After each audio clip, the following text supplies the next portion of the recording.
పెను సంచలనం సృష్టించిన ఢిల్లీ లిక్కర్ స్కామ్ లో బీఆర్ఎస్ ఎమ్మెల్సీ కవితను ఎన్ఫోర్స్మెంట్ డైరెక్టరేట్ గత శుక్రవారం అరెస్టు చేసింది. ఈ నెల 23వ తేదీ వరకు కస్టడీకి ఇస్తూ సిబిఐ ప్రత్యేక న్యాయస్థానం ఆదేశాలను జారీ చేసింది. ఢిల్లీ లిక్కర్ పాలసీ సూత్రధారులు కవిత ఒకరని, కుట్రదారు లబ్ధిదారు కూడా ఆమెనని కస్టడీ పిటిషన్లో ఈడీ వెల్లడించింది.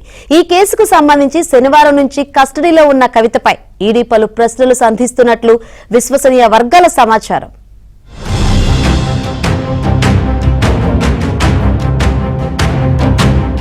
ఢిల్లీ లిక్కర్ స్కామ్ లో పాత్రధారులు సూత్రధారులు ఎవరు అని తేల్చే పనిలో ఈడీ సిబిఐ నిమగ్నమయ్యాయి. ఇప్పటికే పలువురికి నోటీసులు. విచారణ తర్వాత అరెస్టు చేసిన ఈడీ సిబిఐ ఇప్పుడు తెలంగాణ మాజీ ముఖ్యమంత్రి కేసీఆర్ కుమార్తె బీఆర్ఎస్ ఎమ్మెల్సీ కల్వకుంట్ల కవితను అరెస్టు చేసింది. ప్రస్తుతం ఈడీ ప్రధాన కార్యాలయంలో విచారణను ఎదుర్కొంటున్న కవితపై ఈడీ ఏ ప్రశ్నలు సంధిస్తోంది, ఆ ప్రశ్నలకు కవిత ఎలా రియాక్ట్ అవుతున్నారు అనే దానిపై బీఆర్ఎస్ పార్టీ శ్రేణుల్లో ఉత్కంఠ నెలకొంది.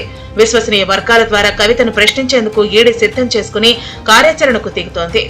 ఢిల్లీ మద్యం వ్యాపారంలోకి ఎలా ప్రవేశించారు, మద్యం వ్యాపారంలో పెట్టుబడులు పెట్టాలని మిమ్మల్ని ముందుగా ఎవరు సంప్రదించారు, ఢిల్లీ మద్యం పాలసీకి మీకు సంబంధం ఏంటి, ఢిల్లీ మద్యం పాలసీలో మార్పులు చేర్పులు చేయడంలో మీ పాత్ర ఏంటి, ఢిల్లీ మాజీ ఉప ముఖ్యమంత్రి మనీష్ సిసోడియాను ఎప్పుడైనా కలిశారా, ఫోన్లో మాట్లాడారా, అసలు మనీష్ సిసోడియాతో పరిచయం ఎలా ఏర్పడింది, ఢిల్లీ మద్యం పాలసీ వ్యవహారం మీకు ముందే తెలుసా, సౌత్ గ్రూప్ వెనుక ఉన్న నేతలెవరు, సౌత్ గ్రూప్ కి మీకు ఉన్న సంబంధం ఏంటి, సౌత్ గ్రూప్ తరపున ఆప్ నేతలకు ఎంత మొత్తంలో ముడుపులు చెల్లించారు, అరుణ్ పిళ్ళై మీ బినామీ అని వాంగ్మూలం ఇచ్చారు, అది నిజమేనా, ఢిల్లీ మద్యం వ్యాపారంలో ఎన్ని కోట్ల పెట్టుబడులు పెట్టారు, ఇండో స్పిరిట్ లో మీ వాటా ఎంత పెట్టుబడి పెట్టారు, ఎంత లాభం పొందారు, విజయ్ నాయర్, సమీర్ మహీంద్రులతో పాటు ఎవరెవరితో మీరు సమావేశమయ్యారు, అరుణ్ పిళ్ళైని మీ ప్రతినిధిగా మీరే విజయ్ నాయర్ కు పరిచయం చేశారా, ఆప్ పార్టీకి సౌత్ గ్రూప్ కి ఎవరు మధ్యవర్తిగా వ్యవహరించారు, అరుణ్ పిళ్ళైకి మీకు మధ్య ఆర్థిక లావాదేవీలు ఎన్నిసార్లు జరిగాయి, అరుణ్ పిళ్ళైతో వ్యాపారం చేస్తే నాతో చెప్పినట్లేనని సమాధానమిచ్చారా,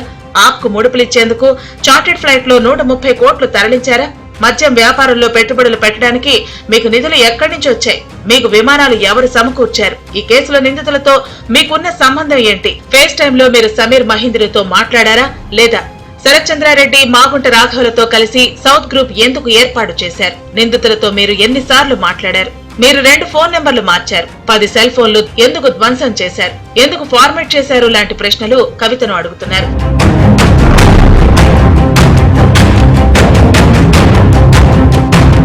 ఢిల్లీ మాజీ ఉప ముఖ్యమంత్రి సిసోడియా, అరుణ్ పిళ్ళై, బుచ్చిబాబు, అభిషేక్ బోయినపల్లిలతో కూడా కలిపి కవితను విచారించే అవకాశాలు మెండుగా ఉన్నట్లు ఈడీ వర్గాల సమాచారం. కస్టడీ విచారణ అనంతరం ఏం జరుగుతుందన్న విషయంలో సర్వత్రా ఉత్కంఠ నెలకొంది.